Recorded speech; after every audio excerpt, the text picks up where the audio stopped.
மூட்டை மூட்டையா நாங்க வச்சிருக்கிறோம் பொய் மூட்டைகள், அதை கட்டவிழ்த்து விடுவோம். பொய் மூட்டைகளை கட்டவிழ்த்து விடுவோம், மக்களை ஏமாற்றுவோம். இனி பருப்பு வேகாது.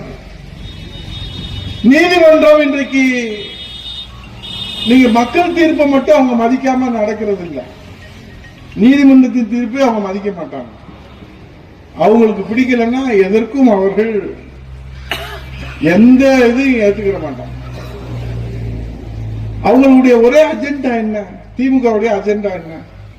100 நாள் வேலை திட்டம் கொடுக்கணும், காவிரியை காப்பாற்றணும், முல்லை பெரியாரை காப்பாற்றணும், 58 கால்வாய் கொடுக்கணும், விலைவாசியை குறைக்கணும், சட்ட ஒழுங்கை காப்பாற்றணும், மின்சார கட்டணத்தை குறைக்கணும், சொத்து வரியை குறைக்கணும், குப்பை வரியை குறைக்கணும். இதுவும் அவங்க அஜெண்டா. அதான தவிர சொன்னாங்க. அவங்க அஜெண்டா ஒண்ணுமே இல்லை.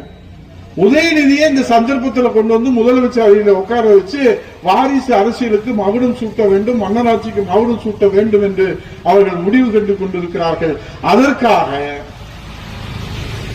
அதற்காக எத்தனை 1000 கோடி வேண்டுமானாலும் அவர்கள் செலவழிப்பார்கள். அவங்க என்ன சொல்றாங்க? நேர் வழியில அதிமுகவை அவங்க மோத முடியுமா? மோத முடியாது. அப்ப ஒரு முடிவுக்கு வர்றாங்க, அதிமுக பலவீனம் ஆயிடுச்சு. அவர் போயிட்டாரு, இவர் போயிட்டாரு, இவர் போயிட்டாரு, அவர் போயிட்டாரு. சரி, இன்னும் இவர் போக போறாரு, அவர் போக போறாரு, இவர் போக போறாரு. அதிமுக பலவீனமா இருக்கு, 3 இருக்கு, 4 இருக்கு, 5 இருக்கு. நீ தான் போயிட்டு இல்லை.